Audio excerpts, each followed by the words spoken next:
So this is a nice little update for people, especially the MAGA, who claim that they are not fascists. Let's just reiterate what's been going on here.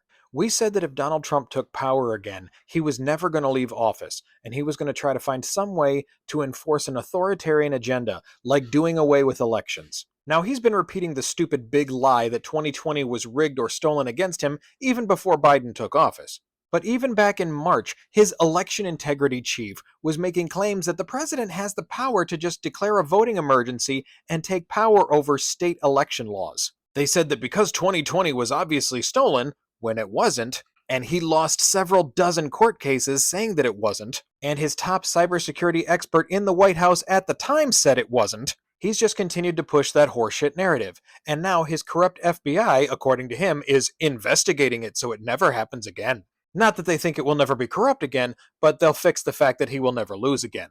And they want to make sure that they make sweeping changes to the elections and hammer down their authoritarian grip before the midterms. That's why one of the first steps in this plan that they recently accomplished was a MAGA former Republican election official taking control of Dominion voting. So now the fascist Republicans actually control the voting machines from 27 states. And now they're trying to get the conservative Supreme Court to overturn many parts of the Voting Rights Act. But now Trump's officials are saying we can take other steps without Congress and we can mandate that states do things.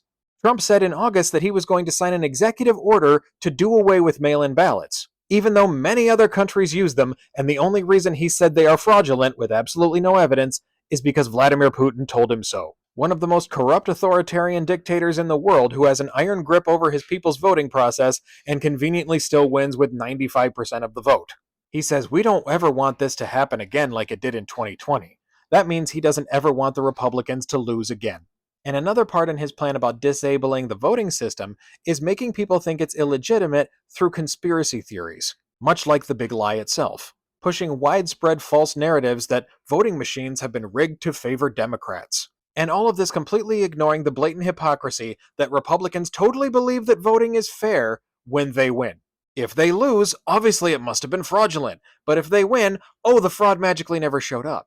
This is why they had bullshit movements like Stop the Steal, which was entirely based on bullshit fabricated conspiracy theories. So now while the Trump administration and their allies hire election conspiracy theorists with no actual election knowledge or expertise, the DHS now appears to be poised to become a primary amplifier of false election conspiracies, all with the attempt of trying to erode the public's confidence in the voting process so that after Trump loses or the Republicans fail miserably in the midterms, Trump can just conveniently call a national emergency and override the state's certification of votes. Because when Republicans go full fascist and they know they can't win, they just cheat by taking a big steamy shit all over the Constitution they pretend to care so much about.